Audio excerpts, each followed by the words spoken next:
If you have ever wanted to channel your inner Sid from Toy Story but harness it for good, turn this doll into a fairy with us. So first you want to turn your doll over and drill a set of 2 holes into her back for her wings to go into later. Now we want to get rid of her original hair, so cut it as close to the head as possible, and once it looks like she's ready to join the military, take her over to a hot water bath. You can dunk the doll upside down in some hot water to soften up the plastic. Now that the plastic has been softened, you can get a nice grip on the head and just pull it off of the neck peg. Once she is ethically decapitated, you can remove any hair gunk using pliers or tweezers and start sculpting on some large fairy ears using some epoxy putty. When the ears are done, you can add any other body modifications you like. We went for some extra padding on her hips and waist.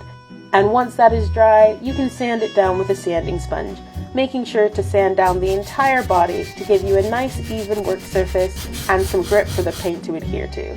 Of course, you could grab a paintbrush and paint it that way, but we went for something a little bit different and went for a paint pour.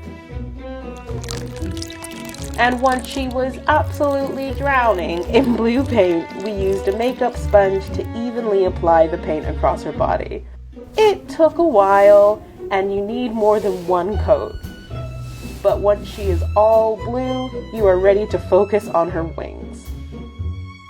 Grab a sheet of cellophane and some wire, form the wire into whatever wing shape you like, add some spray adhesive, and then sandwich the wire in between another piece of cellophane. Now you can cut off the excess and shrink it to fit using a candle. Make sure you keep that wing constantly moving so that the cellophane doesn't burn. When the wings are done, you can fill in the back holes you made earlier with some hot glue and just stab the wings into the hot glue while it's still warm and malleable. I added some extra body blushing to the body using chalk pastels and a makeup brush, making sure to blend that out when I was done.